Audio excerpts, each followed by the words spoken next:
Алланың атымен бастаймын.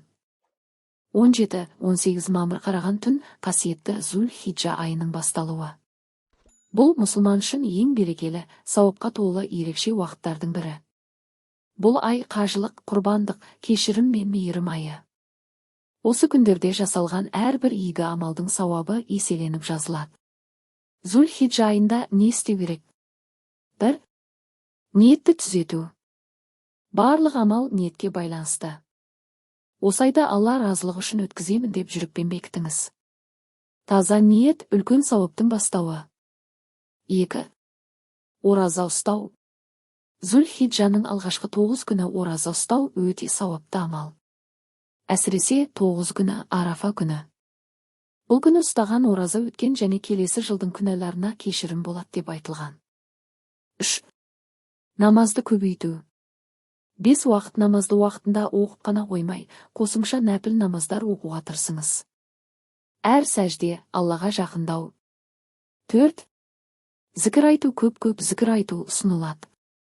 Субханаллах, альхамдулиллах, Аллаху акбар, ля илаха илаллах. Бұл сөздер жүректі тазартатын, сауапты арттыратын амалдар.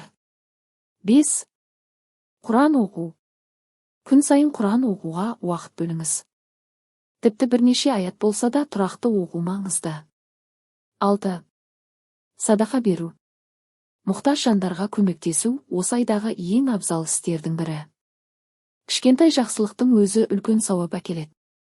7. Құрбан шалуға дайындалу. Зүл-Хиджаның 10 күні құрбан айт. Құрбан шалуға ниеттенген адам алдын ала дайындалып, шынайы ықыласпен орындауы керек.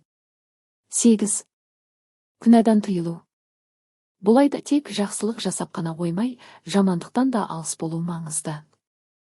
Тіл, көз, жүрек бәрін бақылауда ұстау керек. Маңызды ескерту. Пайғамбарымыз оған Алланың сәлемі болсын айтқан. Аллаға ең сүйікті амалдар, осы 10 күнде жасалған амалдар, сондықтан бұл уақытты бос өткізіп алмаңыз. Әр күніңізді сауапқа толтырыңыз. Қорытынды. Зүл-Хиджа өмірді өзгертуге мүмкіндік беретін ерекше ай. Бұл жүректі тазарту, Аллаға жақындау, күнәлардан арылу уақыты. Бәлкім, бұл сенің дұғаларың қабыл болатын уақыт шығар. Алла баршамызға осы айды пайдалы өткізуге нәсіп етсін, жасаған әрбір амалымызды қабыл етсін.